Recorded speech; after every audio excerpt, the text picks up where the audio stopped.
Hi, everybody. Welcome to this month's episode of Talking Disney. And we are talking about the animated classic Pinocchio. This is from 1940.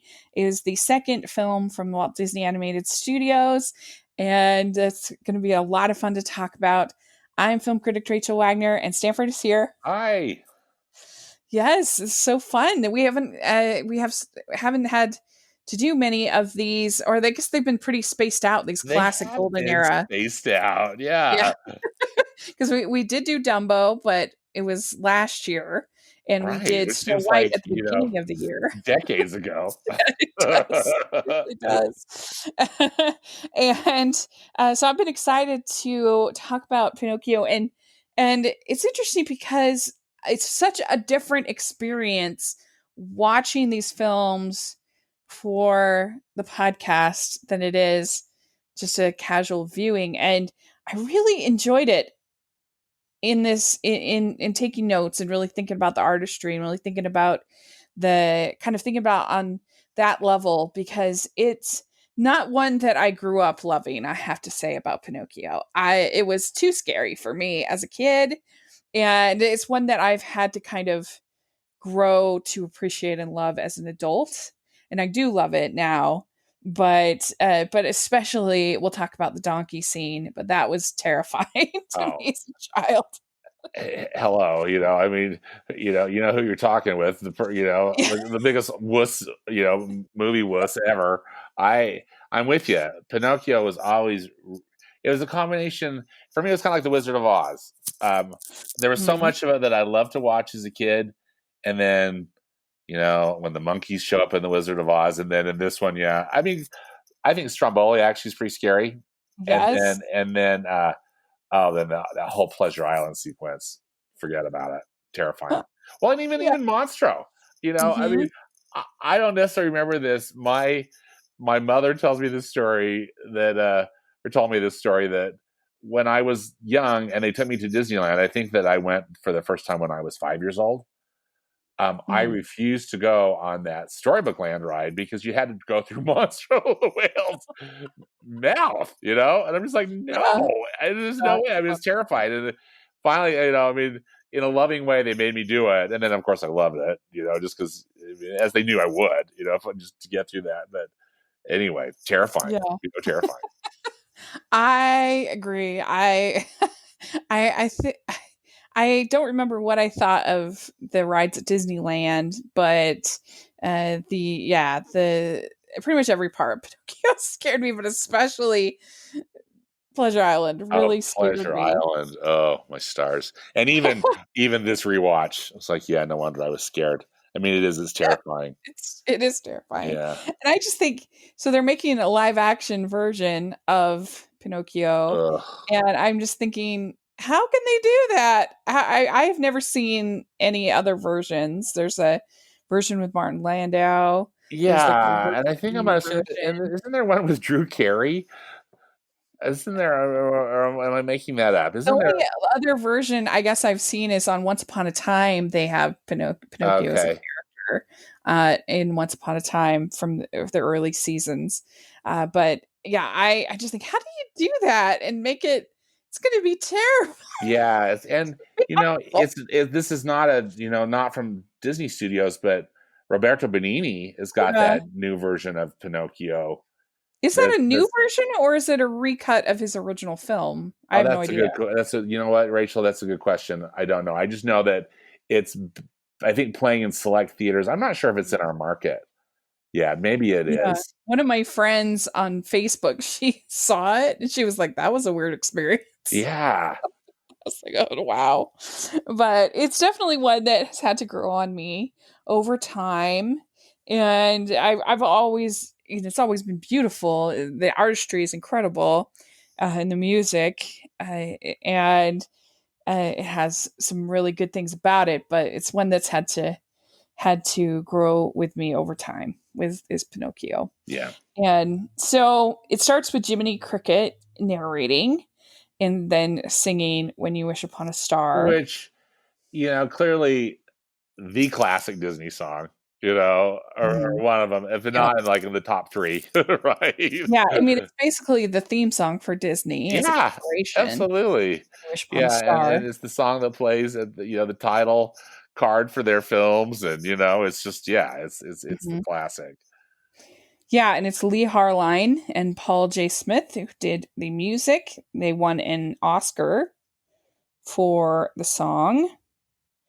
And best no, it was best original score, sorry, that they won the Oscar for. And When You Wish Upon a Star, uh, it was a major hit record at the time, and it basically became the theme song for the Walt Disney Company. And I love, so Cliff Edwards am I saying that right? Isn't he the voice of Jiminy Cricket? I think Mhm. his interpretation of it is so beautiful too. Mhm. I really was noticing that this time Mhm. around, that Me too. how beautiful he sings, how beautifully It's he sings it. so pure. It Oh, it doesn't is. try like now they'd probably have like Ariana Grande doing her and be like, "What you All these wish for?" flourishes and all this overproduction stuff, or Yeah. this was just really just at its essence, This just the this is straight, just a normal person with a nice voice yeah, singing a simple singing song. in a very heartfelt And way. that's my favorite kind of singing Yeah, yeah, is is just really pure singing. And I love this song. This is my favorite Disney song, When You Wish Upon a Star. yeah. It's probably mine too, or at least top two or top three, Mhm. for sure. And when I found as I've gotten older, I don't know if you have felt this, but that I feel like I just gravitate more and more and more to messages of hope. Yeah. And I think that that's what this song is all about. Oh, it's so, I've heard all these things about Walt Disney, of course, over the years, and one of the things that's prevalent, but particularly from people that had worked with him, like I heard Mary Costa say this. I was at a It was at a D23 thing, and Mary Costa, who is the voice of Sleeping Beauty, Yeah. was talking about her experience working with Walt Disney, or she called him Mr. Disney, but Yeah. she was just saying he did not have a cynical bone in his body. He was an optimist, Yeah. and I think that shows in this song, and of course in many other ways. But I always think about that uh, when I hear this song too, just about Yeah. what an optimist Walt Disney was, and I think that he believed uh, what this song is saying. Yeah, and I love that this song when it starts out, it doesn't have anything to do with the plot really No, or it anything. doesn't. And whereas you think of most of our opening numbers in musicals are somehow sort of plot derivative. They don't just take a second to just stop and sort of sing a song. Yeah, And it says when you wish upon a star, makes no difference who you are, anything your heart desires will come to you. If your heart is in your dream, no request is too extreme. When you wish upon a star, as dreamers do. And this fate is kind, she brings to those who love the sweet fulfillment of their secret longing. Like a bolt out of the blue, fate steps in and sees you through. When you wish upon a star, your dreams come true. And, some people say that obviously everything that you wish for isn't going to come true, but it's about the having hope for yeah, goodness in your life and that everything will work out in the end and that there's a greater that he calls it fate in this, but I think it's a greater vision for what you you can you can accomplish in your life. yeah.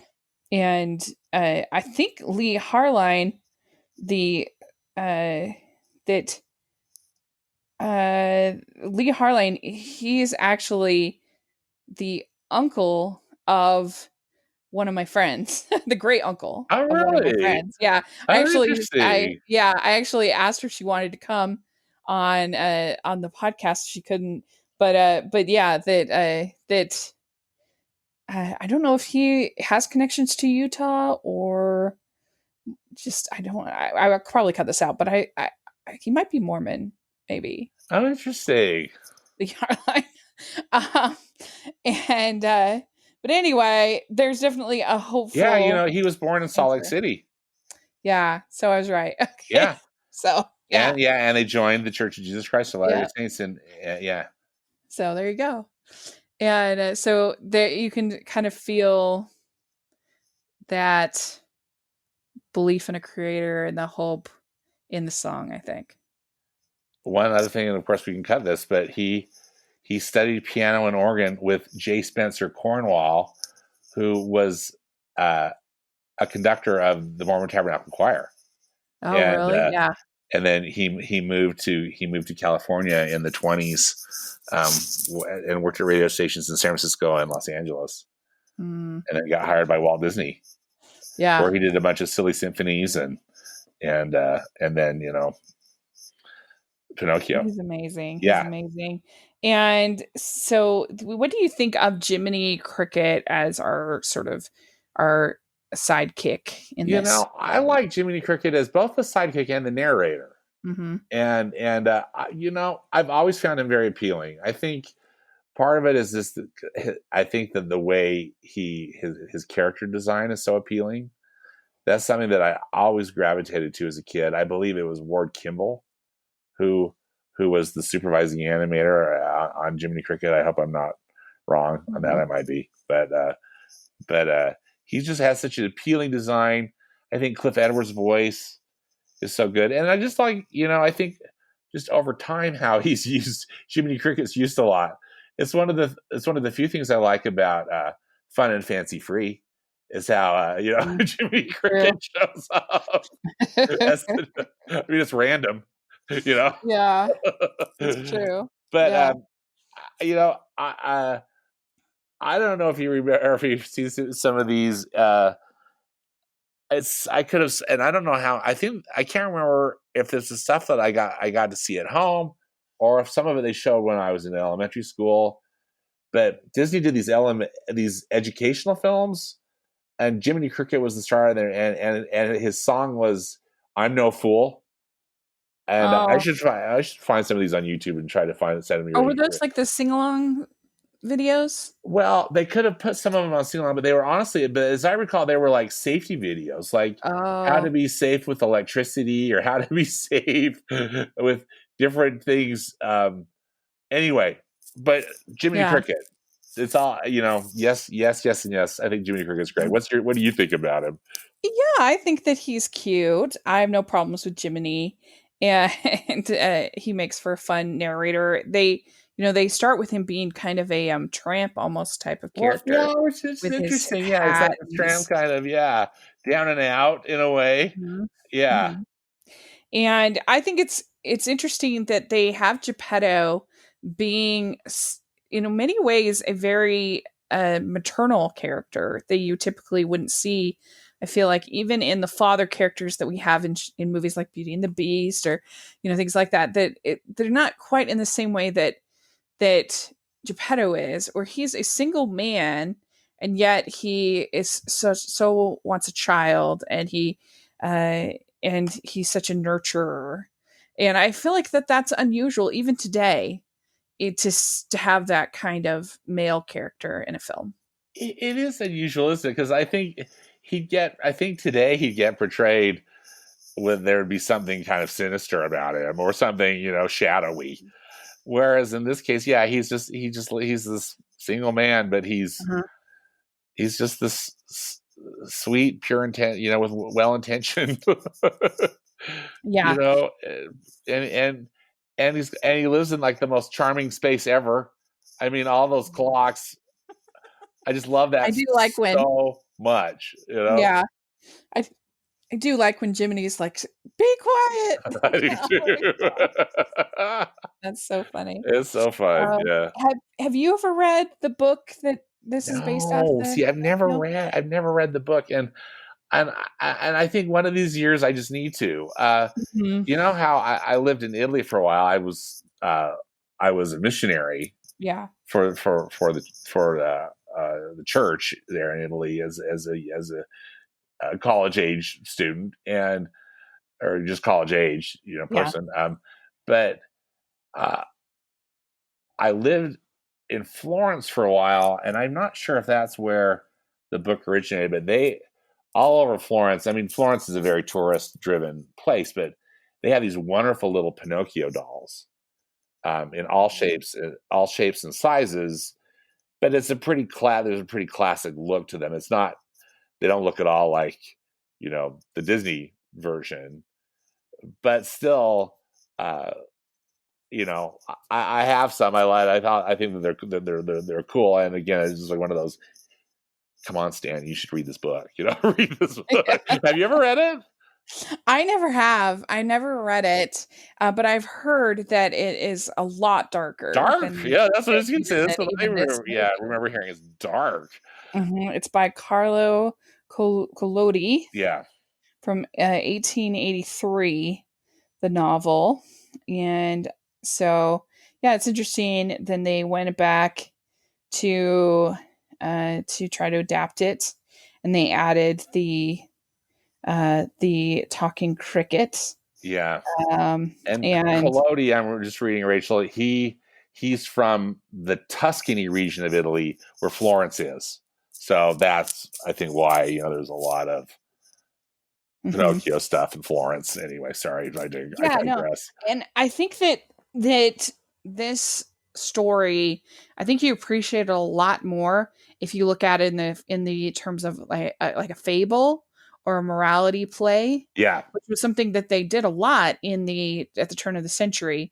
These morality plays, and yes, and you see them with operas like Wagner and some other these operas where the Masons would do them a lot. Morality plays that were just very simple stories about right and wrong, and trying to teach children to make good choices. yeah. And so I think that that's kind of what this is trying to do.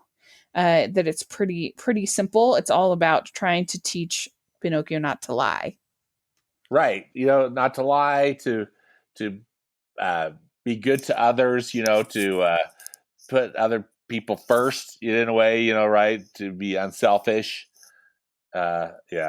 The things that the Blue Fairy tells him that how he has to prove himself. Right.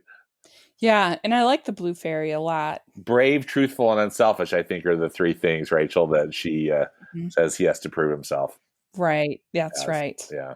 And so and she says you must learn to choose between right and wrong. And again, if we think about morality plays, that that a lot of them would be about simple Bible stories, Adam and Eve, about Noah, the simple stories between right and wrong. Are you going Yeah. to follow, or are you not going to follow? What are you going to do? And it's kind of interesting when you think about that Mark Twain movie that we saw, with the whole Adam and Eve. It's kind of a Yeah. similar sort of idea. It is a similar. Absolutely. Yeah. And so Jiminy is his conscience, and when he is made the conscience by the Blue Fairy, that's when his clothes are changed to out of the tramp clothes, and Right. then maybe he'll get a badge at the He end. gets his kind of a spiffy suit and a new hat. Yeah, Yeah. and then he sings "Give a Little Whistle." Jiminy does, and that's You cute. They know, liked the whistle songs back then. yeah, that's exactly. It's such a cute. It is really a cute. It's really a cute number. 'Cause second movie in a row to have a whistle song. Yeah, to have a Whistle while you whistle work. song. Yeah, yeah, good point. I mean, I always just think it's so incredible that Disney, that these first 5 films that he made, that they were all so different and so bold, because it would have been very easy to have just made a whole bunch of Snow Whites in a row after Oh, that one was such a big hit, and absolutely. just come up with fairy tale stories. And he But just then wasn't eh, going to repeat himself in that yeah, way.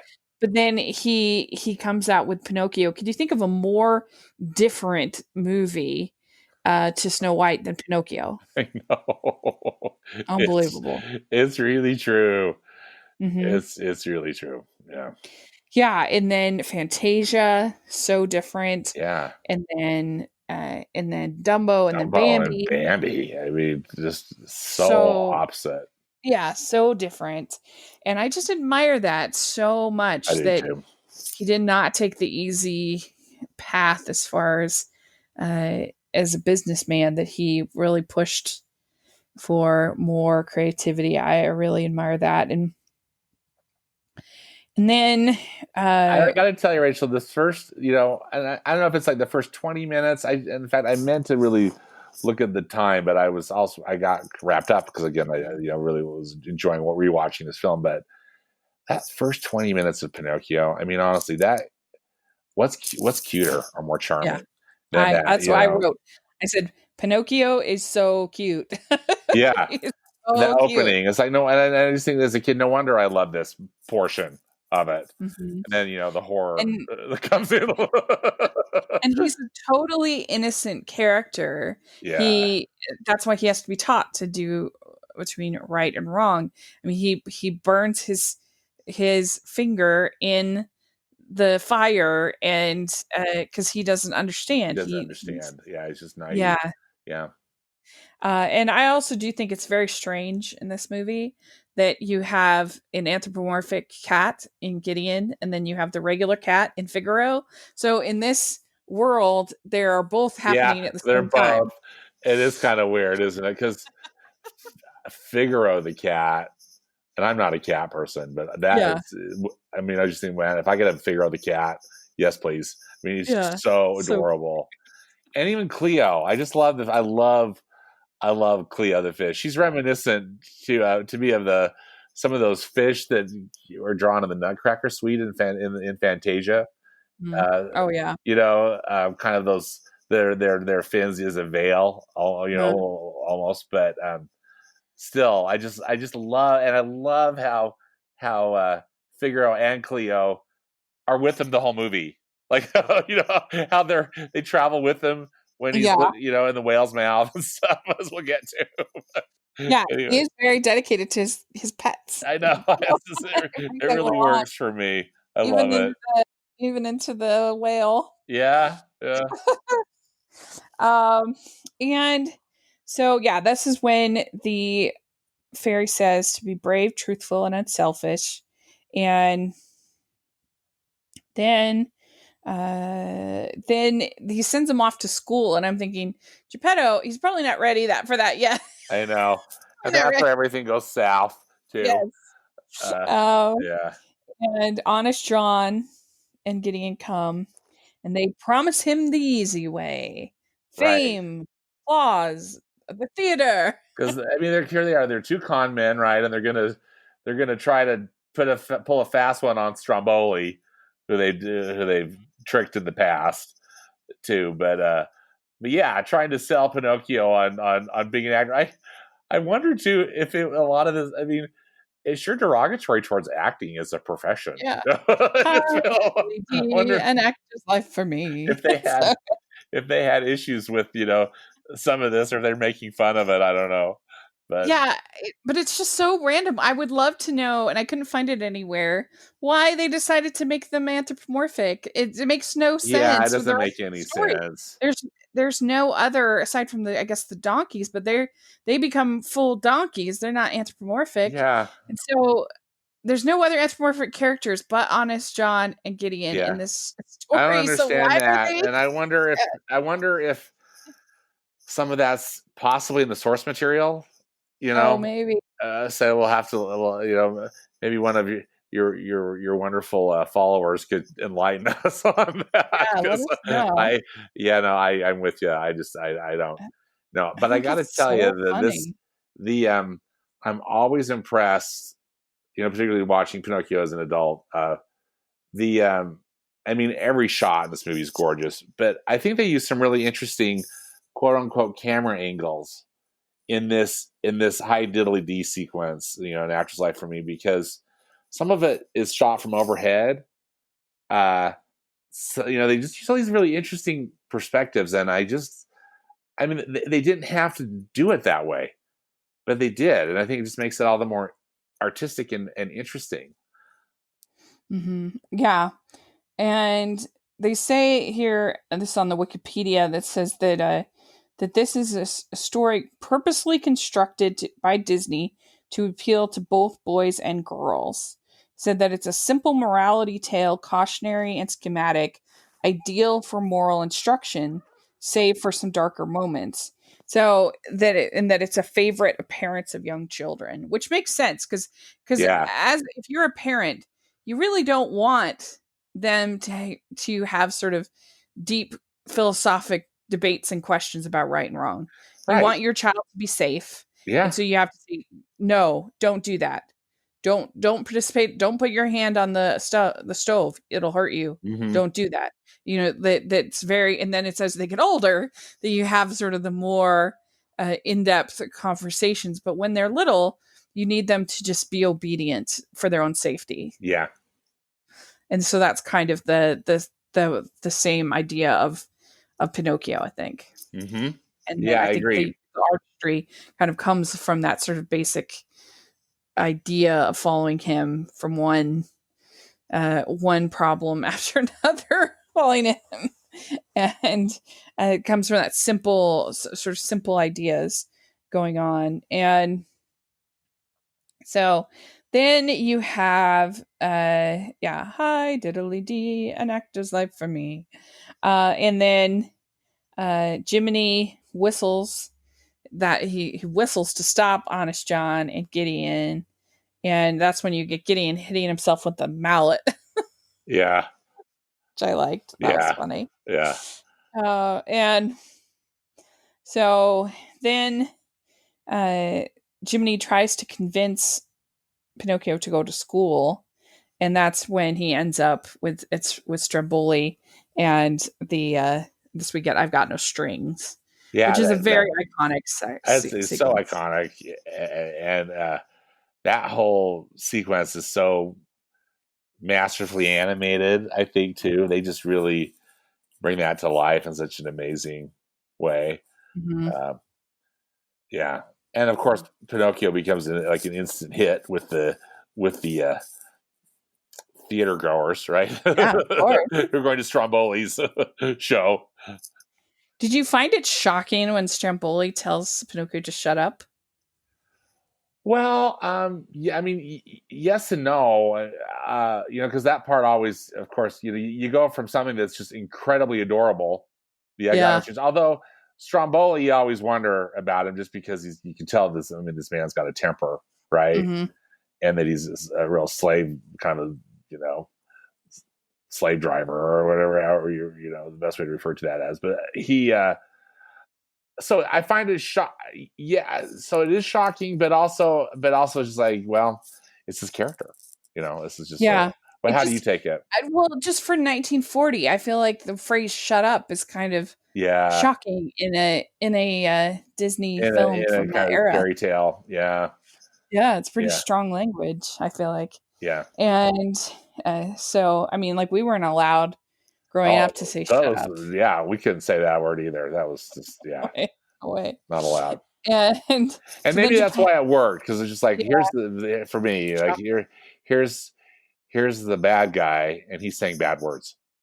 and You he's know. putting Pinocchio in a cage, and Geppetto goes out searching in the rain. Oh, and isn't that heartbreaking that Mhm. Geppetto is literally right there as the cart, goes right by him. Like, And Geppetto, he's there. Stop him! yeah, Stop and I him! do think if they're doing a live action remake, Tom Hanks is the perfect person. Don't you agree? Tom Hanks will be great. Yeah. No question about it. But again, it's like one of those. Please, why are we remaking this movie? No, I don't know. Yeah, And so then Pinocchio is Jiminy finds Pinocchio and he starts lying, and so that's when his nose keeps growing and yeah. growing and growing. Again, another iconic thing is Pinocchio's nose grows with every lie. Hmm. Yeah, And the blue fairy says a lie keeps growing and growing until it's as clear as the nose on your face. yeah. Another one of those morality tale moments. Uh, Yeah, yeah. and says, "A boy who won't be good may just as well be made of wood." Yeah. I always And love to at the very end when Pinocchio is telling his last lie, how his nose grows so long that it like grows or sprouts leaves yeah, and a bird's yeah, nest. yeah, that's really funny. And so then we get uh the let's see here, what's next? Then Honest John meets with the coachman, Ooh, and that's how which he is ends one up. of the scariest. I mean, Yeah. it's all scary, I but mean, this movie has 3 villains, and what's interesting about all of the villains is that none of them have any kind of repercussions for what they are doing. right, And I think that's because they're just sort of presented as evil. And you have the innocent interacting with what is he going to pick, good or evil? yeah, And so there's no sense of redemption, which we'll see. I doubt they'll keep that in the new one because you always have to have redemption for evil characters these days. But yeah, the yeah. coachman is very bad. The coachman's just misunderstood, Rachel. No, that's what it's going to be, Ah, right? It's going to be ah, like he had a sad no. childhood, so he's going to be or something like, oh please, he's the And coachman. so He's just bad. and so the Pleasure Island is this place where basically the kids can do whatever they want. They can destroy whatever they want. And it's kind of funny because a lot of the stuff you're like, do kids really want to like are they really dying to smoke and drink and stuff like that? Yeah, it's interesting, is and just yeah, and just like this debauchery, right? I mean, they're just Mhm. destroying, they're just trashing the place. Uh, Yeah. And Lampwick is there and he's terrifying to me. I always thought he was scary. yeah, Lampwick. Uh, for some reason I kind of found him sympathetic. Mhm. But I mean, clearly he's like thinks he's all that, right? He's a real hot shot, Yeah. but oh dear, he has a bad And fate. yeah, and Jiminy hates Lampwick. Yeah, because He these says Lampwick's leading yeah, Pinocchio down a really bad path. he says, "Go on, laugh," and it's in there. He says, "Make a jackass out of yourself," Uh, and that obviously had wasn't as much of a swear word as it is now right. back then, but literally it's about donkeys, so it kind of fits the joke, and especially when Pinocchio sees Lampwick as a donkey, he's like, Yeah, it's like, "There well, are." this was a little bit of a precursor to what Yeah, what's about to happen here. right. And uh the yeah, when I mean I can't think of a more scary scene in any family film than when the children are being turned into donkeys, and especially when the coachman holds the one up and it starts talking and he throws it to the other side. So you have all the ones that are talking Yeah, in the corner in huddled in fear. yeah, as they're still kind of working, yeah, to becoming full on. It is, and when Lampwick uh, goes through his transformation, Yeah, that always, in fact, just thinking about, just talking about it, just sends shudders up and down my spine. That yeah, it's just, it's done, it's crafted so well, and it's so scary. yeah. Yeah, It's really scary. And so Pinocchio gets ears and a tail. And yeah, it's not like the blue fairy changes the rest of the boy's back or anything. no, Lampwick is a donkey. they all get their fate. Again, they all get sent off to the salt mines to become Yeah. laborers, and that again, morality tale, like this is what you get when you you know Yeah. smoke, drink, destroy property. Coachman says, "You Don't want to boys," work. yeah, he says, "You boys have had your fun. Now you'll pay for it." Yeah. Whew. Yeah, that's right.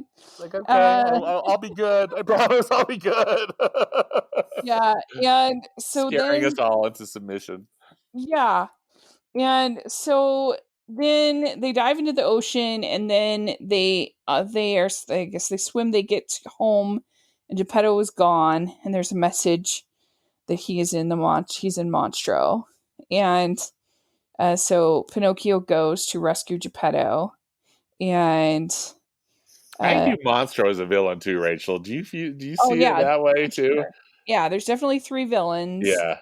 and and I think the whole scene where Pinocchio is walking underwater looking for Geppetto, I just love that animation. I think it's so beautiful, as you I were think it's saying. remarkable. And in fact, that's one where if I had my time machine that I could like go back, I'd want to like go into the studios, the Disney animation studios, and have them show me how they created that because Yeah, it's so gorgeous and how they were able to get kind of that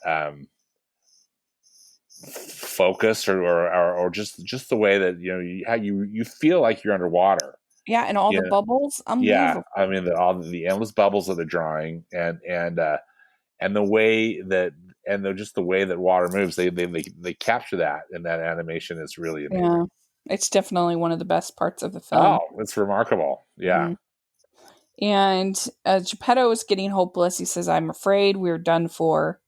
And then Jiminy and Pinocchio come, and they decide to make him sneeze, and they build a fire in Monstro, and just that animation is, as we said, is just wonderful. and that is Yeah, such an exciting sequence too. I mean, that's one where there's so much action in it, and again, terrifying because Monstro is don't mess with Monstro. He's yeah, one ticked off and whale. it's also cute that it's Pinocchio's idea to make him sneeze, Yeah, and I because think Geppetto's it's very kind of given clever. up. Yeah, Mm. And Geppetto is, of course, shocked by Pinocchio's Pinocchio's ears, appearance. and tail. And so then the blue fairy, well, so Geppetto thinks that Pinocchio has died because he's found Well, and in, again, another really disturbing moment yeah. because the camera really holds on to that scene of Pinocchio lying face down in the water, and you're like, yeah, he's dead. I mean, it's a little bit confusing of how he can walk underwater for all that time, but yeah, he drowns. You're Yeah, he like, drowns or what Monstro is knocked him out or whatever. Yeah, what exactly is the how sentient is Pinocchio? yeah, Can that's a he good point. die? I don't know, but at this point, at least. And but yeah, it is definitely upsetting. He's face down in the water, Yeah, and Geppetto is very upset. He thinks he's died, and the blue fairy comes, turns Pinocchio into a real boy, and then Jiminy gets his official conscience badge, and that's when we get the rest of When You Wish Upon a Star. yeah. That when your heart is in your dreams, no request is too extreme. When you wish upon a star, your dreams will come true. And So, Pinocchio has proven himself brave, truthful, and unselfish as well. mm, Uh, and very heroic there at the end. yeah. And Geppetto won't be alone anymore. And so his wish is granted, which is very sweet. Yeah, it's sweet. Hmm. And so, yeah, I just think it's a very bold film.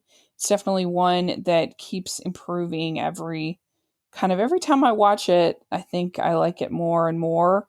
And it was just such a risk to do and to make. And I think, let me check one thing. Sorry, real quick. Where did you have it in your ranking? Well, so I have it actually at mid level. I have it at 22.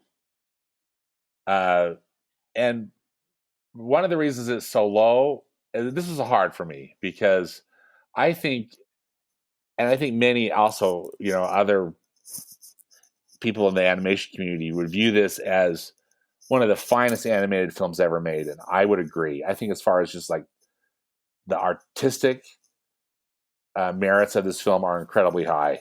And it would be like in the top five, Yeah. But as far as a movie that I just enjoy, which is really how I ultimately made my ranking, Sure. it's a lot lower because it's still. I mean, I appreciate it so much more, and I admire it. This film very much, but it's not one that I just that I would Yeah. just kind of like put on just to really enjoy it. Still, even though, as you said, for me, it does get better with each viewing.